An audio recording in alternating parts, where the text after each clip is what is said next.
Hello students, अज असी कर रहे हैं एक्सरसाइज 8E और ये एक्सरसाइज जो है वो टैक्स के उपर बेस्ड है।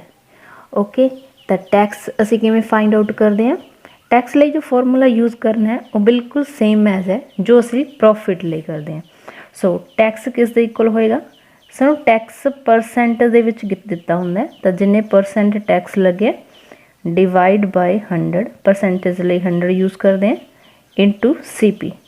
ठीक है, तो ये फॉर्मूला है। अगर सानू टैक्स परसेंटेज दे विच गिवन है तो असी रुपीज़ दे विच देखना है किन्ने रुपए टैक्स लग्या होया है। और अगर इसे फॉर्मूले तो सानू टैक्स दिता होवे ते टैक्स परसेंटेज असी फाइंड आउट करनी होवे तो टैक्स परसेंट की होएगा। तो टैक्स परसेंट किस दे इक्वल होएगा, टैक्स एंड 100 मल्टीप्लाई होएगा एंड CP जो है वो डिवाइड होएगा। ठीक है, तो देखो जो असी प्रॉफिट लिए फॉर्मूला करते हैं बिल्कुल सेम बनया होया। प्रॉफिट परसेंट फाइंड आउट करना हो तो फॉर्मूला की होंदा है profit by CP multiply by 100। तो देखो प्रॉफिट लिए एंड टैक्स लिए दोनों लिए फॉर्मूला सेम है। क्लीयर। और एक चीज़ होर इत्थे ध्यान च रखना, जो एक्सरसाइज आप कर रहे हैं ये किते भी डिस्काउंट नहीं गिवन। अगर डिस्काउंट गिवन होवे तो साडे कोल की हुंदा है, जो MP है उस ते असी कुछ डिस्काउंट लैने तो डिस्काउंट विचों माइनस हो जाता है तो ये आ जाता अपने कोल CP। ठीक है, बट हुण अगर डिस्काउंट नहीं है तो डिस्काउंट की वैल्यू मतलब की होएगी, फिर 0 होएगी। तो अगर डिस्काउंट है नहीं तो डिस्काउंट नहीं है तो मतलब 0 है, इन विचों छड्ड दो तो की आ जाएगा MP जो है वो CP दे इक्वल आएगा।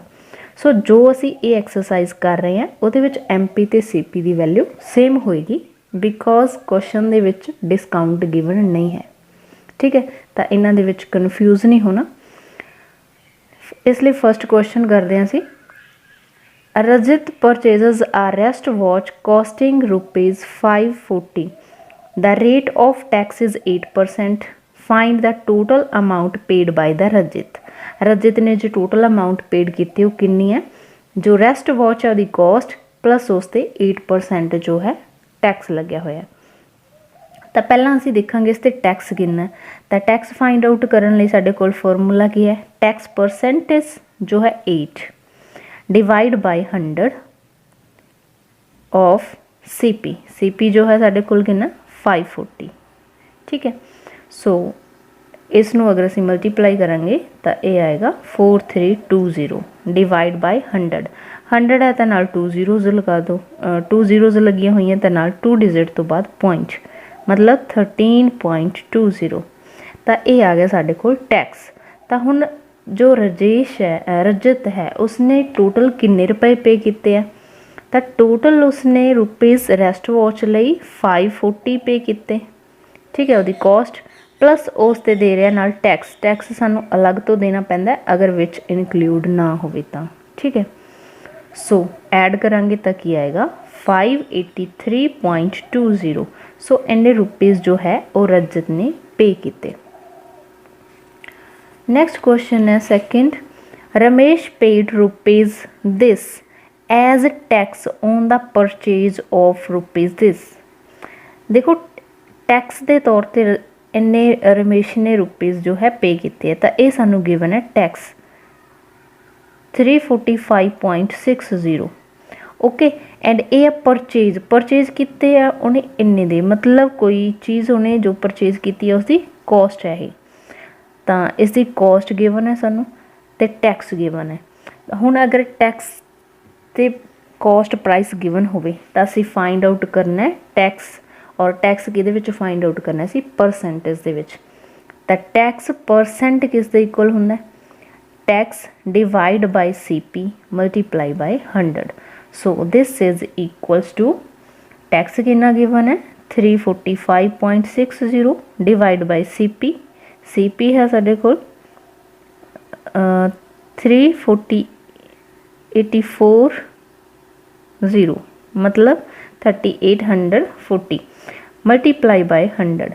ठीक है, तो पहले असी पॉइंट रिमूव करांगे, पॉइंट नू रिमूव करन लई असी नीचे 100 ना मल्टीप्लाई करांगे बिकॉज 2 डिजिट बाद पॉइंट है, इंटू 3840 मल्टीप्लाई बाय दिस 100। सो 100 नाल 100 कैंसल हो जाएगा, 10 नाल 10 कैंसल हो जाएगी। सो की बचा साडे कोल 3456 डिवाइड बाय 384। सो अगर इनू डिवाइड करेंगे तो आएगा 9। सो 9% जो है वो टैक्स पे किया गया। ओके, दैन नैक्सट क्वेश्चन है question third, the price of a washing machine inclusive of tax is this. Inclusive का विच मतलब होंगे विच ऐड होंगे, किसी चीज़ ने विच ऐड होना, तो इस दे विच इनक्लूसिव ऑफ टैक्स है, मतलब टैक्स इस चीज़ दे विच ऐड है। तो टैक्स ऐड करन तो बाद जो एक कॉस्ट है इन्नी कॉस्ट पे की हुई है वॉशिंग मशीन लई। If the tax is 10% find its basic cost price. जो कॉस्ट प्राइस है फाइंड आउट करना है, और ये सानू जो है ये टैक्स ऐड करन तो बाद विच दस्या होया है। तो आप सपोज कर लेने जो कॉस्ट प्राइस है वो एक्स है, ठीक है, एक्स उसका कॉस्ट प्राइस है, प्लस वो की करना है टैक्स ऐड करना है। तो टैक्स कितना होएगा, टैक्स किस दे इक्वल होंदा है 10% है। सो 10% ऑफ किस दा होंदा है CP दा, CP मतलब एक्स। तो 10% ऑफ एक्स कितना बन रहा है 10/100 multiply by x. Direct formula लगाओगे तो भी अपने को ही आएगा। सो 0 नाल 0 कट हो जाएगी x/10।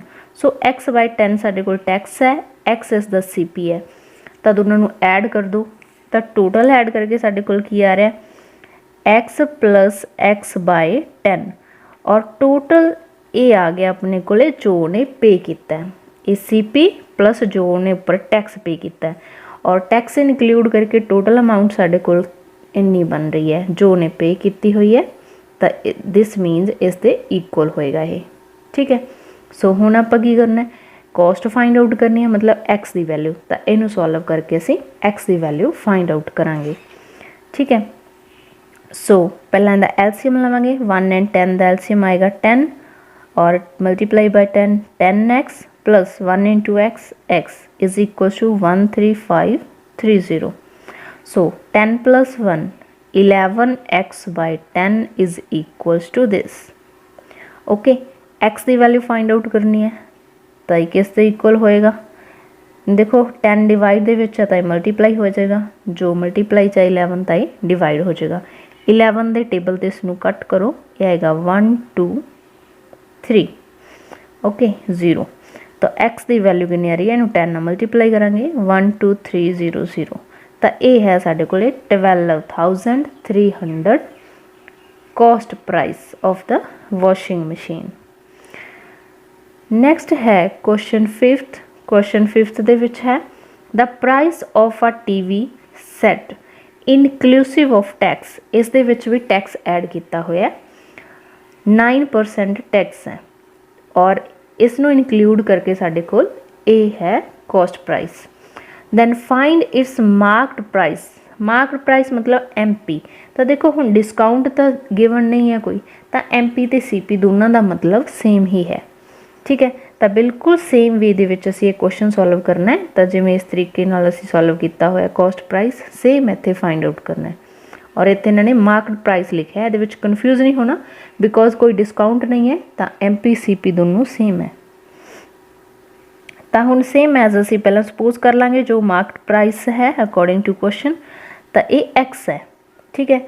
अगर ये एक्स है तो इससे जो टैक्स लगे 9% है, तो टैक्स कितना हो गया साढ़े को, देखो 9% of x, this means 9/100 into x, 9x/100 हो गया, ठीक है। सो ये अपने को MP है, मतलब जो उसका आप रेट दे रहे हैं कॉस्ट प्राइस ही है, प्लस एना उस पर असी टैक्स दे रहे हैं, तो दोनों को ऐड करके साढ़े को ये अमाउंट है जो असी पे कर रहे हैं, ठीक है। तो इसनों ऐड करके इसके इक्वल रख दो। सो दिस मीनस एक्स जो द एक्चुअल प्राइस है प्लस उस पर जो टैक्स लग्या होया, दोनों को ऐड करके साढ़े को टोटल जो है उसकी कॉस्ट कितनी आ रही है 13,407। ओके, सो इनू सॉल्व करके आप एक्स की वैल्यू फाइंड आउट करनी है। सो एक्स की वैल्यू फाइंड आउट करो, 101 का एलसीएम आएगा 100, और मल्टीप्लाई करेंगे 100x plus 1 into 9x is equals to this, और ऐड कर दो 100 plus 9 109 by 100x is equals to this. हुण आपां x की वैल्यू फाइंड आउट करनी है, तो 100 की होएगा मल्टीप्लाई दे विच इंटू जो 109 है ये डिवाइड होएगा राइट साइड। ओके, सो 109 दी टेबल ते अगर डायरैक्ट असीं इहनूं कट करांगे तो इसकी वैल्यू हैगी 123। सो 123 नूं 100 नाल मल्टीप्लाई करो तो फिर बन रहा 12,300। तो ये साडे कोल की है MP है। ठीक है, तो ये है विदाउट टैक्स तो बिना जो है कॉस्ट है वॉशिंग मशीन की। हुण नैक्सट देखो स्टेटमेंट दे विच उसने की दिता होया, if the tax is increased to 13%, अगर टैक्स इनक्रीज़ हो रहा 13% नाल, तो then how much more does the customer has to pay for the TV set, तो कस्टमर नूं किन्ने ज़्यादा रुपीज़ उस वास्ते होर पे करने पैणगे। ठीक है, तो 13% टैक्स नाल देखो TV की कॉस्ट कितनी बनती है साडे कोल 13% अगर टैक्स लगाइए असी इस MP ते, तो 13% ऑफ दिस। ठीक है, ये लगेगा टैक्स, ये टैक्स फाइंड आउट कर रहे हैं, तो 13% मतलब 13/100 ऑफ दिस। 20 नाल 20 कट कर दो, तो अगर असीं मल्टीप्लाई करांगे तो ये साडे कोल की आएगा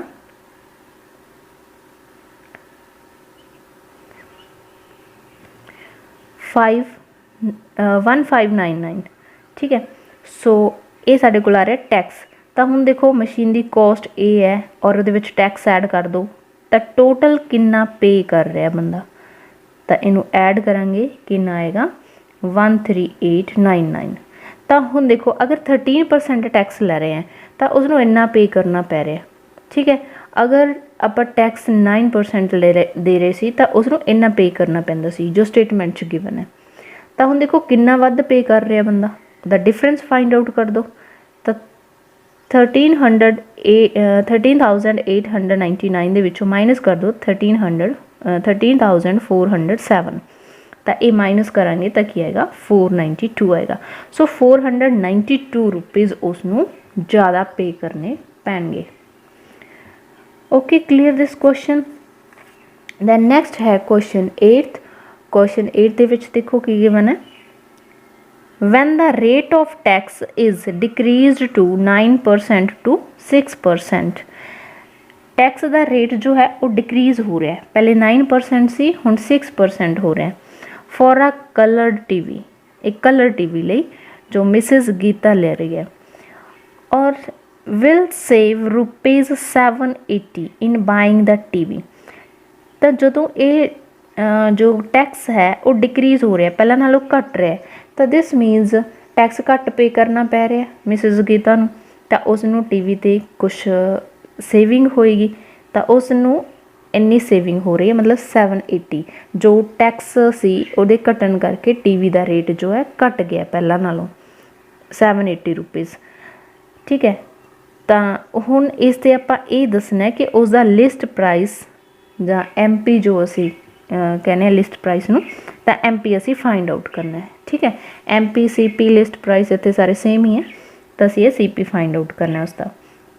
तो हुण देखो ये की होएगा, पहले देखो टैक्स 9% सी, हुण उहनूं 6% पे करना पै रहा है, तो मतलब 3% जो टैक्स है पहला नालों घट चुकिया हुण। ठीक है, तो इहदा मतलब जो ये सेविंग हो रही है वो 3% डिस्काउंट करके हो रही है।